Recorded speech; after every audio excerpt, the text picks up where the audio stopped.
The UFC is buzzing with drama. Dustin Poirier shares his thoughts on a possible Islam Makhachev vs. Ilia Topuria fight while Bryce Mitchell pulls out of his scheduled match. Meanwhile, Ilia reportedly refuses to fight Arman Tsarukyan. Plus, Magomed Ankalaev reacts to Alex Pereira's training, and Demetrious Johnson thinks Henry Cejudo should re-retire. Let's jump right into the chaos and break it all down. That's tough to say, especially like with all the contenders, how the lightweight division's been over the last few years. But with a guy like him, vacating the belt and moving up, finishing Max Holloway the way he did, like I would give him a crack at the lightweight title right off the bat. Dustin Poirier isn't one to hold back, and when it comes to Ilia Topuria's future, he's all in. Topuria deserves a shot at the lightweight title. With Islam Makhachev reigning as champ, Poirier believes Ilia has done more than enough to skip the line. And after the way Topuria dominated Max Holloway, it's hard to argue with him. Poirier isn't just throwing out random takes, he's backing it up. Vacating the belt and moving up, finishing Max Holloway the way that he did, I would give him a crack at the lightweight title right off the bat, Poirier said. That's high praise coming from someone who has fought the best in both featherweight and lightweight. Topuria's rise has been nothing short of amazing. He's undefeated, has taken out big names, and completely outclassed Holloway. If that doesn't scream title shot, what does? Some argue he should fight Arman Tsarukyan first, but Poirier isn't buying that. In his eyes, Topuria's resume already proves he's ready. Another reason Poirier supports Topuria? The way he handled leaving the featherweight division. Unlike some fighters who hold on to belts just to avoid tough fights or keep leverage, Topuria vacated his title the right way. He didn't stall the division or hold up contenders. He stepped aside, letting other featherweights get their shot while he chased new challenges at lightweight. Poirier respects that move a lot. It's honorable to vacate the belt, to not hold up the division where guys have been working so hard to get their shot at the title. He's doing it the right way, Poirier said. It's refreshing to see a fighter put the sport ahead of personal gain, and Poirier clearly respects that. There's still other possibilities, so there's a lot of shit going on right now. Yeah. Otherwise, I would have said. Ilia Topuria just made a bold move. He's leaving the featherweight division behind and setting his sights on lightweight gold. After running through Alexander Volkanovski and knocking out Max Holloway, he believes there's nothing left to prove at 145. Now, he's all in on chasing Islam Makhachev's belt. But is he making the right call? Let's break it down. Topuria didn't just leave the division, he conquered it. First, he shocked the world by knocking out Volkanovski, ending his dominant reign. Then, he took out Max Holloway, proving his skills weren't just hype. With back-to-back statement wins, there was no question Topuria was the king of 145. Ilia, I get it. It makes sense, you know. When I, like I said, who he's beat and how he beat him, and now he's tired of making weight and wants to move up to 50, totally makes sense. But instead of sticking around and defending the belt, he decided to walk away. UFC President Dana White confirmed it, saying, Topuria believes he's done everything at featherweight and can't make the weight anymore. Rather than hold up the division, he vacated the title, letting others fight for it. That's rare in MMA. Most champs hold on as long as possible. But Topuria? He's got bigger plans. Now, Topuria has one name on his mind, Islam Makhachev. He isn't interested in working his way up or taking a tune-up fight. He wants a title shot right now.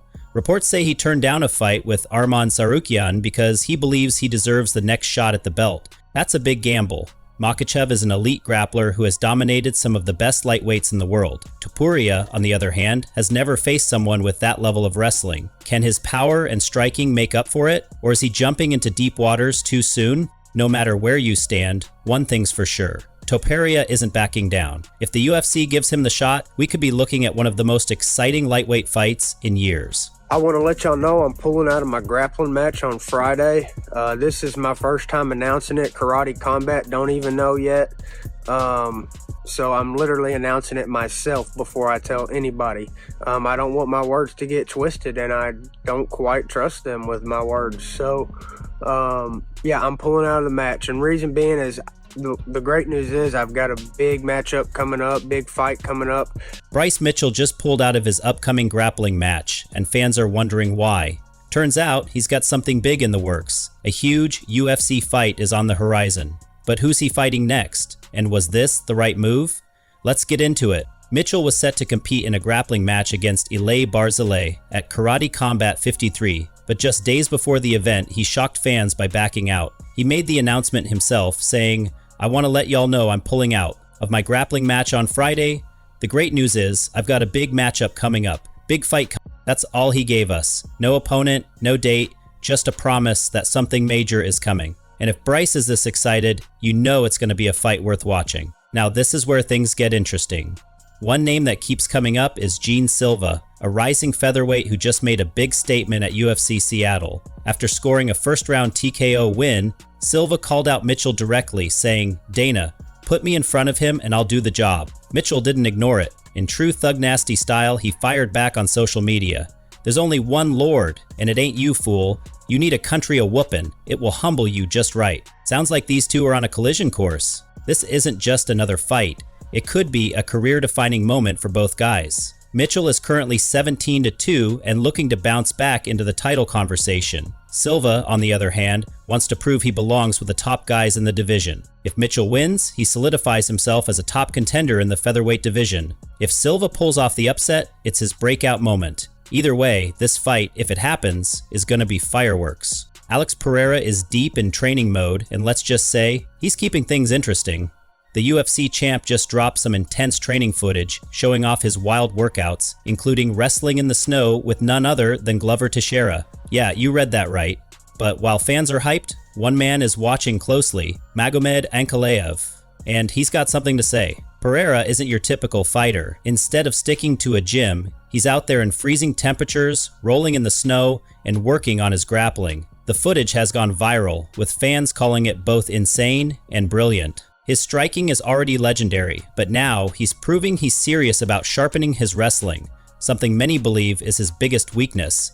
And with a dangerous grappler like Ankalaev waiting for him, it's no surprise Pereira is going all in. Magomed Ankalaev isn't impressed, at least not publicly. He responded to the footage with a simple but confident message. "I hope you're ready to do this for 25 minutes. Basically, Ankalaev is reminding everyone that training is one thing, but fighting him is a whole different level. The Russian powerhouse has been one of the most dominant light heavyweights, and he's known for grinding his opponents down. He's sending a clear message. No amount of snow wrestling is going to prepare Pereira for him." Now, would I like to see Henry Cejudo retire? Yeah, I think so. I mean, he's beaten me, flyweight champion, defending the flyweight belt, bantamweight champion, defending the bantamweight belt.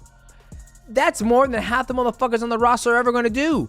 And yes, I know it's such good money. It's easy to train 8 weeks and go out there and fight, but man, I almost went blind. Cejudo's latest fight at UFC Seattle didn't exactly go as planned.